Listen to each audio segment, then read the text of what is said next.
हे friends, आइए देखते हैं हम बजट जो कि हमारा 2025-26 का आ चुका है। हम वो डाटा यहाँ पे देखेंगे जहां से हमारे एग्जाम में क्वेश्चन बनेंगे, है ना, क्योंकि बजट इकोनॉमिक सर्वे तो बहुत ज्यादा है, लेकिन हम वही चीज उठाएंगे जहां से हमारे एग्जाम में क्वेश्चंस बनेंगे जो हमारे एग्जाम की डिमांड है। चलिए देखते हैं हमारा बजट। मेरा नाम छवि है। आप मेरी क्लासेस से शाम को 9 PM जुड़ सकते हैं। रात को 9 बजे मेरी क्लास लाइव होती है यूट्यूब पर। चलिए कंटिन्यू करते हैं हम बजट हमारा। ओके, कुछ चीजें देख लें बजट के बारे में बेसिक सी। ये कह रहा है बजट क्या होता है। बजट में सरकार की अनुमानित आय और व्यय का विवरण होता है, यानी जितना भी हम कहें गवर्नमेंट का जो भी बच्चा हमारा क्या है, जितनी भी आय है, यानी हम कहेंगे जितना भी हमारा व्यय है, इनकम है ना, एक्सपेंडिचर, ये सब हमारा क्या है, इंक्लूड होता है हमारी गवर्नमेंट का एस्टिमेट। ठीक है। बजट शब्द की उत्पत्ति फ्रेंच भाषा से हुई, यानी फ्रेंच लैंग्वेज से बजट शब्द निकल के आया है। बजट शब्द की उत्पत्ति फ्रेंच भाषा से हुई है। यहाँ पे जो है बजेटी शब्द से हुई है, जिसका अर्थ होता है चमड़े का थैला।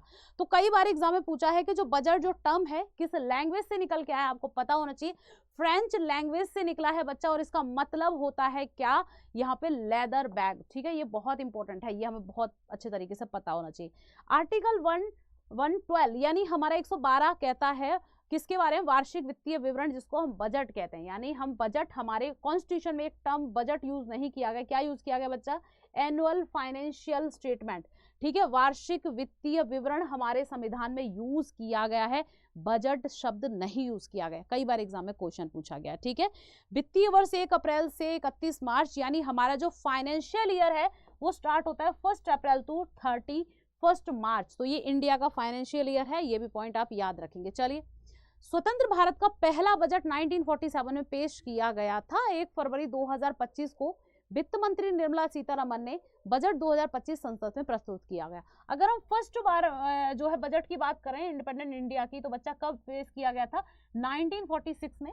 और अभी 2025 वाला 1 फेब यानी 1 फेब को ही हमारा बजट जो है पेश किया जाता है। तो यहाँ पे प्रेजेंट किया किसने, निर्मला सीतारमन ने, जो प्रेजेंट में हमारी फाइनेंस मिनिस्टर हैं। क्लियर, ये तो हो गई हमारी बेसिक सी चीजें बजट की। वही चीज पढ़ेंगे जो इंपॉर्टेंट है। चलिए अब बजट में देखते हैं। बजट की बात कर रहा है ये बजट अनुमान 2025-26 में कुल व्यय हमारा कितना है, दे रखा है हमारा सामने। कितना है बच्चा, 50,65,345 हमारा करोड़ में। ठीक है, तो याद रखेंगे एक्सपेंडिचर इन बजट एस्टिमेट हमारा इतना है 50,45,000 जो हमारा 345 करोड़ में है। ठीक है, आगे देखते हैं हमारा बजट अनुमान की बात करें, यानी हम कह रहे हैं यहाँ पे जो बजट हमारा अनुमान है, एस्टिमेट एक हमारा बजट का कितना है। ये कह रहा है राज्यों को अंतरिम कुल संसाधन, है ना। तो एस्टिमेट हमारा बात करते हैं जो ये किसके लिए, total resources transfer to state in budget estimate 2025-26 कितना है। यहाँ पे हमारा 25,01,284 करोड़ है हमारा। ठीक है, जिसमें हमारा टोटल जो रिसिप्ट्स हैं, यानी कुल प्राप्तियां कितनी है, 50,65,345। और टोटल एक्सपेंडिचर की बात करें, कुल व्यय हमारा कितना है बच्चा, तो ये हमारा 50,65,345, यानी जितनी प्राप्तियां होती हैं उतना ही हमारा व्यय होता है। ये पॉइंट भी हम याद रखेंगे। ठीक है, चलिए अब यहाँ पे हम बात करते हैं बजट के बारे में। अब इसने कुछ पॉइंट दे रखे हैं कि भाई बजट याद रखना, यहाँ पे करोड़ में भी दे रखा है, हमारा करोड़ में भी है। ठीक है, तो 2025-26 के बजट में ये अनुमान बजट कह रहा है, जो एस्टिमेट हमारा बजट है ये 24-25 का है। ये 24-25 का बजट जो है हमारा एस्टिमेट है, और ये रिवाइज्ड है 24-25 का रिवाइज्ड है। ठीक है, और ये हमारा वास्तविक यानी एक्चुअल है 2023-24 का। तो डाटा है, हम देखेंगे यहाँ पे राजकोषीय घाटा जो फिजिकल डिफिसिट है हमारा 2025-26 में कितना 4.4% रहा है। यानी हमारा कितना रहा है बच्चा, ये हमारा डाटा दे रखा है, आप परसेंट में याद रख लो। राजस्व घाटा यानी हमारा रेवेन्यू डिफिसिट कितना दिया है, तो रेवेन्यू डिफिसिट हमारा 1.5 है। अभी प्रभावी राजस्व घाटा की बात करते हैं तो इफेक्टिव रेवेन्यू डिफिसिट हमारा क्या है, यहाँ पे दे रखा है 0.3%। प्राथमिक घाटा यानी प्राइमरी डिफिसिट की बात करें तो हमारा 0.8% है। तो बच्चा यहाँ से ये अपडेट वाला डाटा आप याद रखेंगे। ज़्यादा एग्जामिनर जाता है तो एक साल पीछे चला जाता है, आपका 2024 में भी चला जाएगा। तो ये टेबल बहुत इंपॉर्टेंट है, इस टेबल को अच्छे से आप लोग याद रखना, यहाँ से क्वेश्चंस आपको एग्जाम में देखने को मिलेंगे। अब ये कह रहा है रुपया कहाँ से आता है, यानी जो रुपी है कहाँ से आता है, यानी रुपी कम्स फ्रॉम। ठीक है, गवर्नमेंट के पास कहाँ से पैसा आता है, तो ये कह रहा है जो आयकर है, इनकम टैक्स। ठीक है, इनकम टैक्स से हम 22% पैसा देखते हैं, यानी हमारा जो 22% है वो इनकम टैक्स से आता है। ठीक है, बात करेंगे यहाँ पे हमारा केंद्रीय उत्पादन की बात करें, यूनियन एक्साइज ड्यूटीज की, तो 5%, तो 5% हमारा यूनियन एक्साइज ड्यूटी से पैसा आता है गवर्नमेंट के पास। जीएसटी एंड अदर टैक्सेस से हमारा 8%, ये जीएसटी एंड 18% आता है अदर टैक्सेस से हमारा जीएसटी, ठीक है, एंड हमारा अदर टैक्सेस से, ठीक है, जीएसटी एंड अदर टैक्सेस से 18% आएगा। बात करेंगे हम, ठीक है, किसकी, गैर कर प्राप्तियां, गैर ऋण पूंजीगत प्राप्तियां, इतना नहीं पूछा था, देखो यहां से पूछा किससे जाएगा, जो सबसे हाईएस्ट है, तो सबसे ज्यादा हमारा उधारी एवं अन्य देयताओं से आ रहा है, हमारा कितना आ रहा है बच्चा पैसा, तो ये हमारा आ रहा है 24%, ठीक है, यानी हमारे जो बोरोइंग है एंड अदर हमारी लाइबिलिटीज हैं, इनसे 24% हमारे पास आ रहा है, यानी सबसे ज्यादा पैसा गवर्नमेंट के पास हमारा इनसे आ रहा है, जो भी उधार दिए थे, जो भी लाइबिलिटीज हैं या जो भी हमारी क्या है देनदारी हैं उनसे, ठीक है। दूसरे नंबर पे हम बात करते हैं तो आयकर, यानी हमारा जो इनकम टैक्स है, इससे सेकंड नंबर पे सबसे ज्यादा पैसा आ रहा है, ठीक है, तो सेकंड नंबर पे हमारा आयकर है, फर्स्ट पे हमारा ये है हमारा क्या बच्चा, बोरोइंग एंड अदर लायबिलिटीज, और थर्ड पे हमारा क्या आ जाएगा इसमें, थर्ड पे आपका जीएसटी, तीसरे नंबर पे आपका जीएसटी है, जीएसटी से सबसे ज्यादा पैसा जो है गवर्नमेंट को आ रहा है। तो ये टॉप 3 जो है मद गवर्नमेंट को पैसा कहां से आता है याद रखेंगे, ठीक है, टॉप 3। चले आगे देखते हैं। अब इसने बोला रुपया कहाँ जाता है, कहाँ जाता है ना, तो यहाँ पे रुपी गो टू, तो कहाँ पे सबसे ज्यादा गवर्नमेंट इन्वेस्ट कर रही है, कहाँ पे सबसे ज्यादा खर्चा हो रहा है सरकार का, तो चलिए देखते हैं जो हमारा सबसे बड़ा डाटा है, तो भाई सबसे ज्यादा खर्चा कर रही है राज्यों का कर एवं शुल्क हिस्सा, जो स्टेट्स हैं, स्टेट का हम कहें, जो स्टेट्स का हम कहें टैक्स या फिर उनका जो हम कह सकते हैं राज्यों का जो पार्ट है कितना, 22% सबसे ज्यादा रुपया राज्यों के लिए जाता है, ठीक है, केंद्र सरकार से। सेकंड नंबर पे हमारा सबसे ज्यादा रुपया जो जा रहा है बच्चा ब्याज भुगतान पे, है ना, जो भी 20% हमारा जो है ब्याज भुगतान पे जा रहा है, यानी जो इंटरेस्ट पेमेंट है उस पर 20% रुपया इन्वेस्ट कर रही है, यानी जा रहा है गवर्नमेंट का 20%, यानी सबसे ज्यादा हमारा एक नंबर राज्यों का पार्ट है, स्टेट्स के लिए जो पार्ट निकाला गया है। सेकंड नंबर पे जो भी हमारा इंटरेस्ट पेमेंट किया जा रहा है, ब्याज भुगतान किया जा रहा है 20%, और थर्ड पे सबसे ज्यादा गवर्नमेंट कहाँ इन्वेस्ट कर रही है बच्चा, तो थर्ड पे सबसे ज्यादा हमारा इन्वेस्ट किया जा रहा है केंद्रीय क्षेत्र स्कीम, रक्षा, सब्सिडी पर पूंजीगत व्यय को छोड़कर, यानी जो सेंट्रल गवर्नमेंट की सेंट्रल सेक्टर की जो स्कीम्स हैं, या फिर हम कहें डिफेंस वगैरह, ये सब छोड़ देंगे, लेकिन सेंटर आप याद रखना सेंट्रल स्कीम्स पे, जो सेंट्रल सेक्टर की जो स्कीम है थर्ड नंबर पे 16% उस पे इन्वेस्ट कर रही है हमारी गवर्नमेंट, तो याद रखेंगे, ठीक है। तो टॉप 3 है ये स्टेट्स का जो शेयर है, स्टेट का शेयर है नंबर 1 22% है, ठीक है, इंटरेस्ट ऑफ पेमेंट है 20% है, सेकंड नंबर पे आएगा, और हमारा सेंट्रल सेक्टर की स्कीम है थर्ड पे आ जाएगा 16%। तो गवर्नमेंट यहाँ इतना पैसा क्या कर रही है बच्चा, इन्वेस्ट कर रही है, खर्च कर रही है, ठीक है। तो ये हमारे ये जो चार्ट है ना, ये पीडीएफ आपको मिल जाएगा, प्रोवाइड करा देंगे, तो वहां पूरा का पूरा इसको याद कर लेना, क्वेश्चंस यहाँ से देखने को आपको मिलेंगे। अब ये कह रहा है कि भाई प्रमुख मदों का व्यय, मतलब किस किस चीज पर कितना कितना खर्च किया है एग्जाम जो है आपकी गवर्नमेंट ने, एक्सपेंडिचर ऑफ मेजर आइटम्स, ठीक है। तो चलिए किस पर सबसे ज्यादा रक्षा यानी डिफेंस पे खर्च किया है गवर्नमेंट ने, ठीक है, सबसे ज्यादा डिफेंस पे खर्च किया है, कितना, तो 4,91,732 करोड़, ठीक है, लगभग हम कहें 5 लाख करोड़ जो है खर्च किया है, तो सबसे ज्यादा डिफेंस पे, फिर हमारा ग्रामीण विकास यानी रूरल डेवलपमेंट पे, और फिर हमारा होम मिनिस्ट्री पे, यानी हमारा जो गृह मंत्रालय है। तो टॉप 3 याद रख लेना, सबसे ज्यादा डिफेंस पे, सेकंड पर जो रूरल डेवलपमेंट है, और थर्ड पे हमारा होम अफेयर्स पे, ठीक है। तो सबसे ज्यादा इन टॉप 3 पर गवर्नमेंट ने क्या है बच्चा, पैसा खर्च किया है, इन्वेस्ट किया है। पूछा जाता है क्वेश्चन किस किस पर खर्च किया है। चलिए आगे देखते हैं। अब ये कह रहा है केंद्रीय वित्त मंत्री द्वारा संसद में केंद्रीय बजट 2025-26 पेश किया गया, जिसमें विकास के 4 इंजनों को रेखांकित किया गया। अब जो बजट किया है हमारी निर्मला सीतारमण ने अभी पेश, इसमें क्या किया गया, 4 जो है पैरामीटर यहाँ पे दिए गए हैं, 4 इंजन है ना, ग्रोथ के बताए गए हैं, कौन कौन से, एक तो एग्रीकल्चर, वही एग्रीकल्चर पे बल दिया जाएगा, एक माइक्रो यानी सूक्ष्म पे दिया जाएगा हमारे, है ना, सूक्ष्म लघु और मध्यम उद्यम जो है ना हमारे एमएसएमईज पर, और हमारा निवेश और निर्यात यानी हमारे इन्वेस्टमेंट एंड एक्सपोर्ट्स पे, ठीक है, स्मॉल एंड मीडियम एंटरप्राइजेस पे, माइक्रो एंड एग्रीकल्चर, इन पर हम 4 जो है चीजों पर ज्यादा फोकस करेंगे, किसके लिए, डेवलपमेंट के लिए, विकास के लिए, ठीक है। चले आगे देखते हैं। तो विकास यात्रा वही जर्नी ऑफ डेवलपमेंट की बात कर रहा है, जो एग्रीकल्चर है, एमएसएमई है, इन्वेस्टमेंट है, एक्सपोर्ट है, ठीक है, तो इसके ऊपर कर रहा है कृषि, एमएसएमई, निवेश और निर्यात, ठीक है। तो ये हमारा किस पे कर रहा है बच्चा, एक तो कृषि एग्रीकल्चर पर, और ये micro small and medium enterprises ये एक ही है, ठीक है, इस पर कर रहा है सेकंड नंबर पर, ये सेकंड पॉइंट में आ जाएगा, ठीक। थर्ड हमारा है इन्वेस्टमेंट, और फोर्थ हमारा है एक्सपोर्ट, ठीक है। तो इन पर गवर्नमेंट हमारी क्या कर रही है, डेवलपमेंट के लिए ज्यादा फोकस कर रही है, यानी फर्स्ट हमारा एग्रीकल्चर है, सेकंड एमएसएमई है, थर्ड हमारा इन्वेस्ट और फोर्थ हमारा एक्सपोर्ट, ठीक है।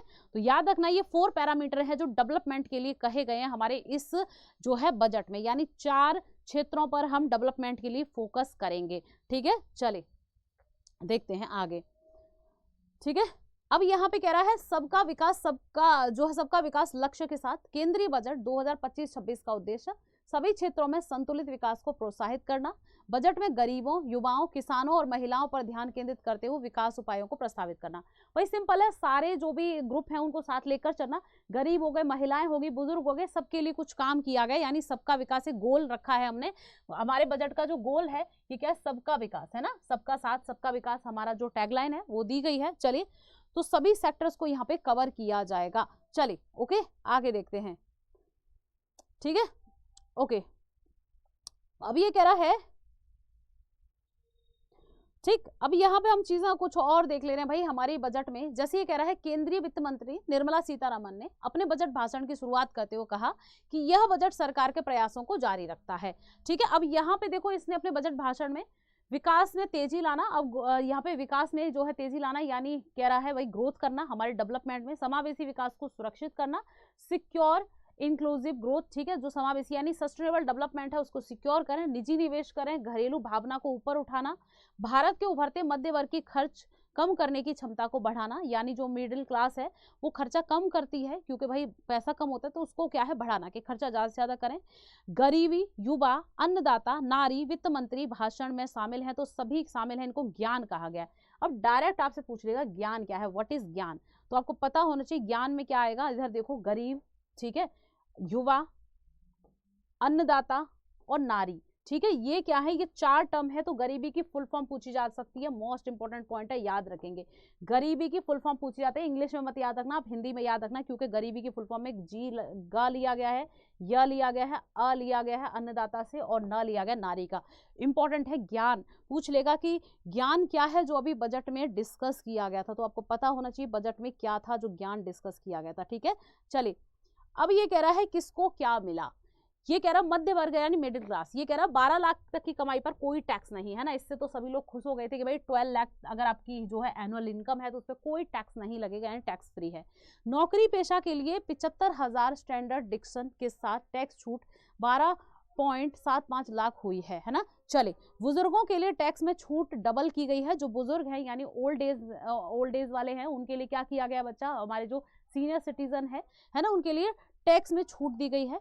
टीडीएस की सीमा 10 लाख रुपए की गई है, जो टीडीएस वगैरह कटता है ना जॉब में, तो उसकी क्या कर दिया गया है, उसका जो हम कहें उसको कितना 10 लाख जो है लिमिट कर दी गई है। 4 साल तक अपडेटेड आईटीआर भर सकते हैं, यानी जो आईटीआर है वो 4 साल तक हम भर सकते हैं, ठीक है। किराया आमदनी पर टीडीएस छूट 6 लाख रुपए की गई है, जो किराया है आमदनी पर है ना, इस पे टीडीएस की 6 लाख तक की छूट की गई है। मोबाइल फोन और ई कारें सस्ती हो गई हैं, बहुत सारे काम हमारी गवर्नमेंट ने किए हैं। चलिए और देखते हैं, 1 लाख अधूरे घर पूरे होंगे, 2025 में 40,000 नए मकान हैंड ओवर किए जाएंगे, तो 40,000 नए मकान बनाए जाएंगे। और जो गवर्नमेंट की स्कीम्स थी ना, जो आवास योजना, तो उसके तहत कुछ घर अधूरे थे उनको पूरा किया जाएगा, कंप्लीट किया जाएगा।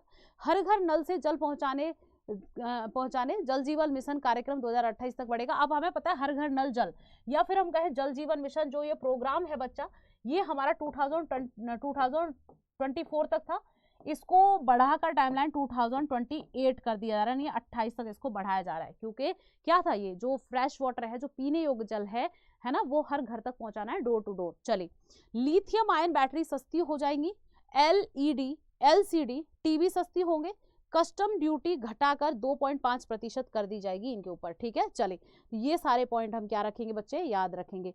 अब यहाँ पे बहुत सारी चीजें हमारी दे रखी हैं बजट में, तो ये हमारे बजट के मोटे मोटे मद थे कि भाई क्या क्या कहाँ कहाँ किया गया है, ठीक है। चलिए अब हम कुछ चीजें और देख ले रहे हैं, जैसे हम यहाँ पे कुछ चीजों को और कवर करेंगे, जैसे हमारे ठीक है, देखिए अब हम यहाँ पे कुछ बजट के बारे में कुछ चीजें देख ले रहे हैं। जैसे ये कह रहा है भारतीय बजट का इतिहास, जरा हिस्ट्री देख लें हमारे बजट की। भाई हिस्ट्री क्या कह रही है, भारतीय बजट की शुरुआत कब होती है, ब्रिटिश शासन के दौरान हुई, हमें पता है, ब्रिटिश जो रूल कर रहे थे उस समय। पहला बजट 7 अप्रैल 1860 को ब्रिटिश भारत के वित्त मंत्री जेम्स विल्सन ने प्रस्तुत किया था। तो याद रखेंगे ब्रिटिश भारत के समय जो है फाइनेंस मिनिस्टर थे जेम्स विल्सन, इन्होंने फर्स्ट बजट 7 अप्रैल 1860 में पेश किया था। ठीक है, ओके। जब से लेकर अब तक भारतीय बजट कई महत्वपूर्ण परिवर्तनों से गुजरा है। पहला बजट 1947 में, अगर हम इंडिपेंडेंट इंडिया की बात करें तो बच्चा इंडिपेंडेंट इंडिया का फर्स्ट बजट 1947 में पेश किया गया था। ये कह रहा है first budget of independent India. ठीक है, तो इस समय पेश किया गया था कब, 26 जनवरी 1947 को आर के शनमुख चेट्टी ने प्रस्तुत किया था। तो इनका नाम याद रखना, कब, 26 नवंबर, जनवरी बोल दिया क्या, नवंबर में पेश किया था आर के शनमुख चेट्टी। बहुत इंपॉर्टेंट है, कई बार आपका एग्जाम में रिपीट हुआ है। प्लानिंग एरा जो प्लानिंग कमीशन के द्वारा हमारे पंचवर्षीय योजनाएं चल रही थी ना भारत में, 5 ईयर प्लान, तो प्लानिंग एरा है ये। इस दौरान पंचवर्षीय योजनाओं के आधार पर बजट बनाया गया था। आर्थिक उदारीकरण हमारा पता है 1991 में जो है हमारा तत्कालीन वित्त मंत्री थे डॉक्टर मनमोहन सिंह, है ना। आर्थिक सुधारों से जुड़े ऐतिहासिक बजट इन्होंने पेश किए थे, जिससे भारत में विदेशी निवेश और निजीकरण को बढ़ावा दिया। यहाँ 3 चीजें लाई गई थी ना, एलपीजी, लिबरलाइजेशन, प्राइवेटाइजेशन और ग्लोबलाइजेशन, यानी हमारा उदारीकरण, निजीकरण और वैश्वीकरण, है ना। 1991 में मनमोहन सिंह के द्वारा लाया गया था। उस समय ये हमारे क्या थे बच्चा, फाइनेंस मिनिस्टर थे, आपको पता ही होगा। डिजिटल बजट हमारा पहली बार 2021 में पेश किया गया। निर्मला सीतारमन ने पहला पेपरलेस बजट पेश किया था, जिसको हम डिजिटल बजट कहेंगे, फर्स्ट पेपरलेस बजट 2021 में। भाई इंपॉर्टेंट पॉइंट है, याद रख लेंगे। चलिए, साल 2000 तक शाम 5 बजे ही बजट पेश किया जाता था, लेकिन वित्त मंत्री यशवंत सिन्हा ने 2001 में बजट पेश करने के समय में बदलाव कर उसे सुबह 11 बजे कर दिया।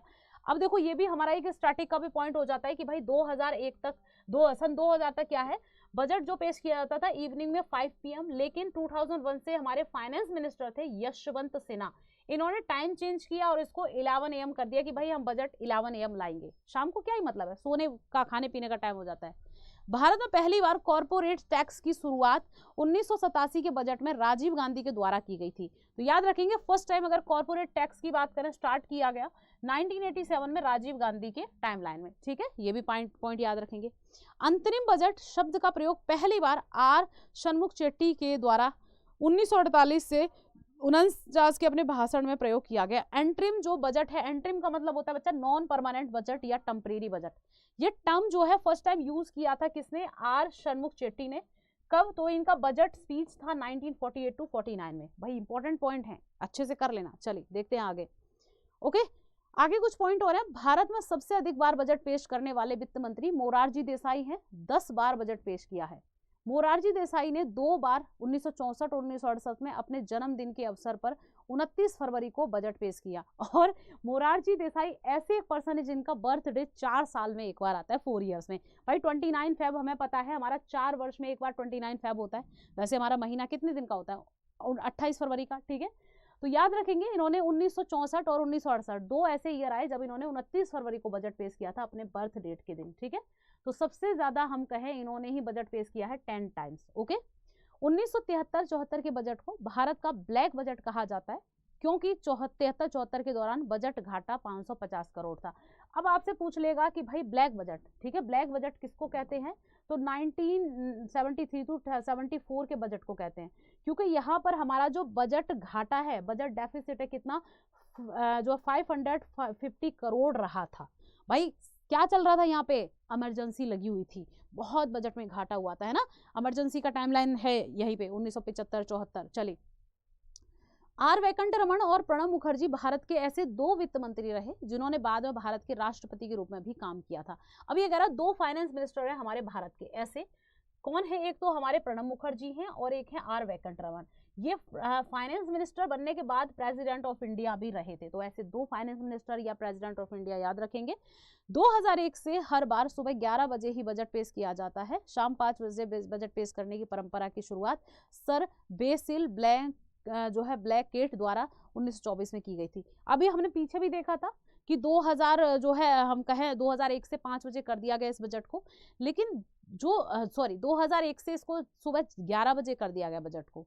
लेकिन 5 बजे जो शाम को पेश होता था वो पहली बार 1924 में किसने, बेसिल ब्लैकेट, ठीक है, बेसिल ब्लैकेट ने स्टार्ट किया था कि भाई 5 बजे शाम को पेश होगा, ठीक है, लेकिन उसको चेंज करके फिर 2001 से कर दिया कि सुबह 11 बजे होगा, ठीक।